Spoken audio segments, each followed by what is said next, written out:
com Eu clubes acho que você que torce essa ainda. altura vale a gente contar o fato, porque parte da nossa audiência não deve estar por dentro Sim, ainda da boa, sua boa, boa, treta, boa, boa, boa, né? boa. Então, vamos lá, vamos falar. Eu falei agora há pouco que Gabriel ele cobre os jogos do Fluminense, inclusive em loco, viaja aí pela América do Sul, atrás do Fluminense. E no último compromisso aí, houve um entrevero, teve uma dor de cabeça com enfim, figura lá de Felipe Melo. Então, Gabriel, conta aí o que é que rolou, diz pra gente o que é que aconteceu e aí a gente vai pro desdobramento dessa resenha. Basicamente assim, vamos lá. Eu sou jornalista formado e tenho meu canal no YouTube, né? Não sou, assim, só um influenciador que conseguiu registro de jornalista, assim. E, enfim, o propósito do meu canal ele não é muito dar notícia exclusiva, assim, não. Eu mais comento a notícia do que trago a notícia em primeira mão. Só que de vez em quando a gente apura, a gente sabe. A gente é jornalista, vocês sabem bastante, até mais do que eu, até pela experiência também, de que, pô, você, querendo ou não, você recebe informação, chega uma coisinha aqui, uma coisinha ali. Enfim, dentro dessas apurações que de vez em quando eu coloco, também notícia exclusiva lá no canal, eu tava apurando uma questão de Marcelo.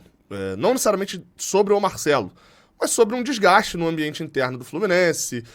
Eram, na verdade, dois caminhos assim de apuração. Um era relacionado ao Marcelo, que eu não entrei tanto, mas era de que o Marcelo é um cara mais isolado, mais quieto na dele. O grupo do Fluminense é muito fechadão, de fazer jantar, de sair junto, e faz festa junina, e faz não sei o quê. E ele não era muito esse cara, então ele já ficava ali um pouco fora. E que ele tinha algumas regalias que para outros não foram tanto. Assim, por exemplo, ele tem o próprio fisioterapeuta, ele tem seguranças pago pelo Fluminense e tal, que é algo que, assim, totalmente normal para um cara do tamanho de um Marcelo quando vem para um Brasil. Só que isso não ficou muito bem negociado internamente. Foi a informação que eu apurei na época. O treinador, o Diniz, tem a filosofia de usar todo mundo constantemente, a galera tava começando a ficar mais cansada, enfim, era um ambiente meio tenso internamente. Aí eu soltei essa notícia na sexta-feira passada, eu apurei tudo, enfim, confirmei, tentei confirmar com outras pessoas, falei com várias fontes, aquele processozinho padrão do jornalismo. Passou umas 3 horinhas, 4 horas mais ou menos, o Caio Blois, que é um repórter aqui também, trabalhando no Super Esportes também aqui do Rio hoje em dia, soltou uma matéria mais pesada ali, assim, em cima do Marcelo, trazendo detalhes, assim, de que ele era chamado de popstar, de que, de fato, ele tava... O título da matéria acho que já cita isolado, alguma coisa assim. E isso foi se aprofundando durante o dia. Depois o Vitor Lessa, que é um outro repórter aqui também do Rio de Janeiro, tem um canal também, é da Rádio Globo, trouxe mais apuração, o GE. Globo, o Jornal o Globo, todos eles foram pegando o mesmo conteúdo que já havia sido publicado, confirmando e trazendo um detalhe novo. Aí o Jornal o Globo, por exemplo, trouxe que o Marcelo, em determinado momento, chegou a tomar um celular da mão de um repórter porque ele estava tirando foto de alguma coisa, enfim. Então criou-se um ambiente conturbado ali. Na verdade, criou-se não, né? Importante as palavras. Revelou-se um ambiente conturbado que se tornou ainda mais conturbado para quem está de frente. Porque, obviamente, quem está na retaguarda estava agradecendo, né? Porque o ambiente era... E aí, bem, durante a sexta-feira ainda fizeram uma reunião, fizeram algumas questões internas lá, porque tocou a sirene, né? O Paulo Angione, inclusive, diretor de futebol do Fluminense, estava concorrendo como diretor de futebol no Conafute. Não viajou, desistiu da viagem para ficar nessa reunião e tal. E era uma reunião para conter vazamentos. A reunião vazou. Então, assim, a galera não estava muito bem alinhada lá dentro, isso já mostra, né? E aí, beleza, aconteceu isso e tal. Isso é um clássico, velho. Quando o ambiente do clube tá assim, é um clássico, velho. Começar o vazamento e começar a conturbar ainda mais o ambiente por causa do vazamento. Que aí todo mundo desconfia de todo mundo. Fica uma merda, velho. E aquele negócio, você já estava meio insatisfeito, a ponto de você vazar alguma coisa para melhorar o ambiente. Quando vaza e o ambiente piora, o que você faz? Você vaza mais ainda. Você vai, né? Aí é que as pessoas internas vão querer vazar. E aí, enfim, dentro disso, aquele ambiente conturbado, o Fluminense jogou com o Bahia no sábado, virou aquele jogo, feito louco, né? Com a menos e tal. E, enfim, na saída ali teve... O Felipe Melo não jogou essa partida, que é um cara que já tinha feito story, ele defendendo, falando que o grupo não tinha... Porque aí qual que foi o problema? As matérias eram muito mais, assim, falando sobre esse isolar do Marcelo, o privilégio que teve, o ambiente interno tá tenso, tá pesado, ser de muita cobrança, de muita exigência e tal. Só que aí, assim, as páginas sensacionalistas, etc., divulgam isso como? Racha no elenco. Isso chega no WhatsApp como racha no elenco.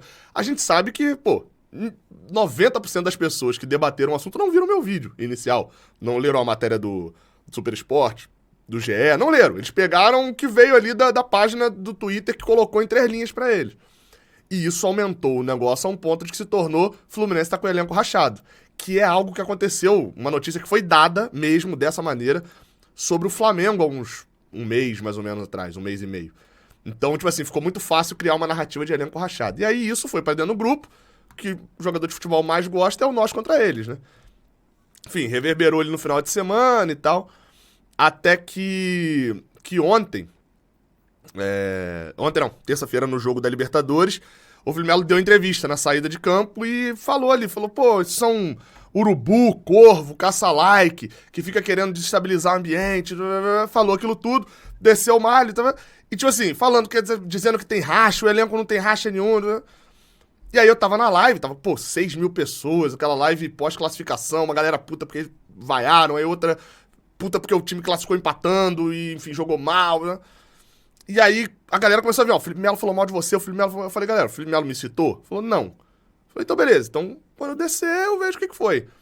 Acabei minha live, desci, fui pra uma área do Maracanã onde tem a zona mista, só que essa área, ela é longe de onde é o setor da imprensa. Então você tem que caminhar um bocado, passar nos gradis, assim, ela é em frente ao estacionamento. Passando nesses gradis, assim, chegando nessa área comum, a área onde ficam torcedores, a galera ali dos camarotes e tal, fica ali pra tirar foto com o jogador e tal. Às vezes fica assessor, empresário, jornalista, trocando ideia por ali. Eu tava passando por ali, o Felipe Melo tava vindo. Aí eu parei o Felipe Melo, falei, e aí, Felipe, beleza? Você sabe quem eu sou? Aí ele falou, sei que você é jornalista, tá nas coberturas. Porque às vezes, tipo assim, o cara já vai virar e falar, você que tá falando merda. Felipe Melo, viu? Você sabe quem eu sou. Então, isso que eu ia falar. Essa frase escrita, ela é muito ruim. Essa frase escrita, ela é muito ruim. Ela fala... Você sabe quem eu sou, filho? Não, então, eu falei isso justamente porque o cara já vai ser sincero ali. O meu objetivo era o seguinte, não interessa a mim ficar toda entrevista que o Felipe Melo der, a galera me enchendo o saco, e não interessa ao Fluminense... Após um jogo de classificação, o debate é esse. Não interessa nenhum dos dois. Não leva nenhum dos dois a nenhum caminho. Aí eu parei ele assim, falei, você sabe que eu sou? Ele falou, não, sei que você é jornalista e cobre o Fluminense. Falei, então, eu fui um dos que dei a matéria, não sei o que. Falei, mas não dei nada de racha em elenco e tal. Isso aí é divulgação maluca. Ele falou, o meu grupo... ele falou, o que passaram pra gente é que tinha um monte de jornalistas falando que o grupo tava rachado e que tava com confusão. Então eu vou pra entrevista pra defender meu grupo. Eu falei, você tá certo. Desde o início eu até falei que ele tava certo. Ele tem que defender o interno ali. Ele, enfim, tava atacando ali. Uma coisa é a realidade e outra coisa é o que você apresenta, né? Exatamente. É a postura de capitão. Assim, a postura de capitão vamos fechar. Então, beleza, vou contestar. E aí troquei a ideia com o Felipe Melo e tal. Assim, 30 segundos. Passando pra entrar na zona mista. E aí o presidente do Fluminense veio transtornado pro meu lado, assim, dedo em riste, gritando. Isso até depois foi divulgado vídeo aí, que foi gravado do lado de onde ele estava, então dá pra imaginar, né, de onde veio esse vídeo. Já estavam gravando antes dele chegar até perto de mim, com um dedo em riste, falando, você não é pra estar aqui, gritando assim, num tom muito... Eu olhei pro Felipe Melo na hora, fiz assim... E o Felipe Melo deu uma olhada também, assim, meio esquisito, não entendendo, porque o assunto tava de boa. 30 segundinhos ali que eu só esclareci com ele, e ainda falei bem assim, cara, porque eu faço a cobertura do Fluminense, então eu não queria manter a boa relação. A gente não tem um problema no futuro. Quando tava se acertando, ele veio gritando, feito um louco e tal. E aí, enfim, depois, logo desse, você não era pra estar aqui, não sei o quê, você tem que cumprir as merdas, não sei o quê, você é um merda. Aí começou a me xingar, me xingou pra cacete. Eu fiquei parado assim, falei...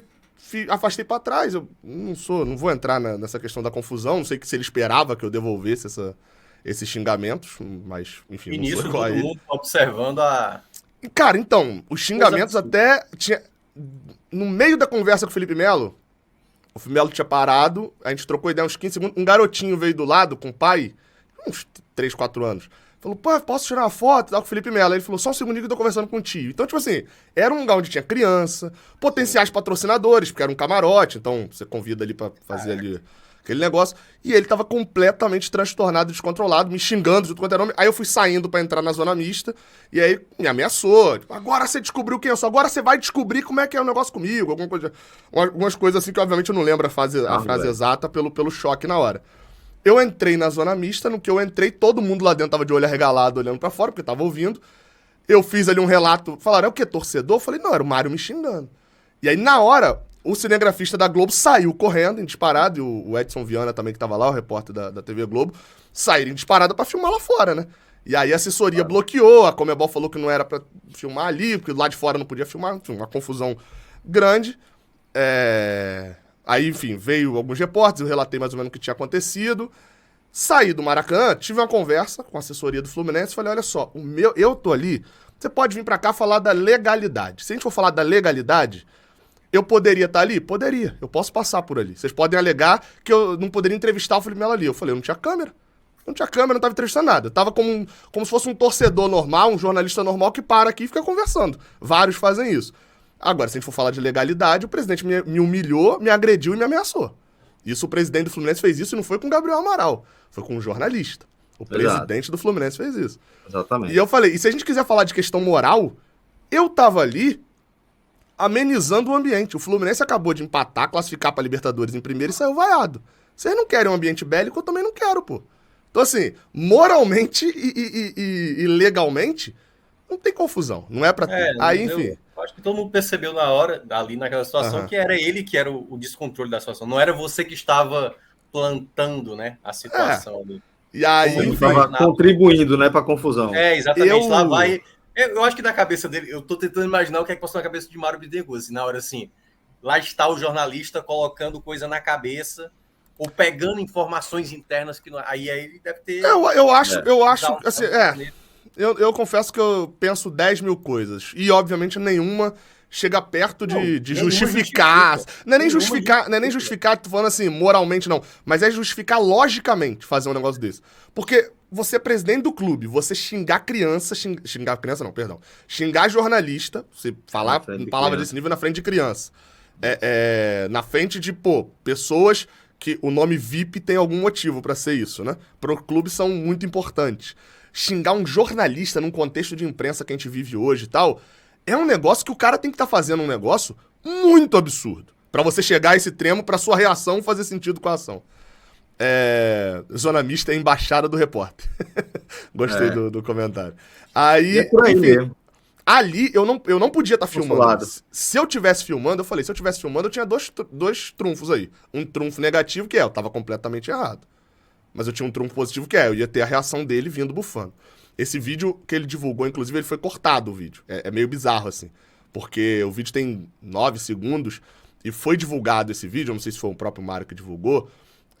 Porque o assunto correu, né? Eu saí de lá e eu falei, olha só, eu não vou, por mim, eu não divulgo isso aqui, não.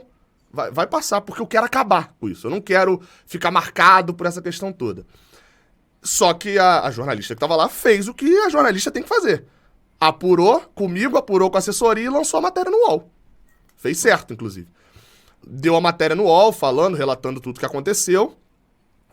E aí eu falei, ó... fato, né? Exatamente. Aí eu falei, ó, agora eu não tenho como não me manifestar sobre o caso. Aconteceu. Na coletiva do Bahia, o Diniz não tava nessa coletiva, era o auxiliar. E eu tinha dado uma informação porque ele discutiu com um torcedor no meio do jogo contra o Atlético Mineiro anterior. Eu dei essa informação de que o Paulo Angione, diretor de futebol, tinha chamado ele pra conversar sobre essa atitude, porque pegou muito mal. Ele, no meio do jogo, virou pra trás na arquibancada pra, enfim, trocar ofensa ali, Não, ofensa não, porque ele não chegou a ofender, mas pra discutir com o torcedor no meio do jogo.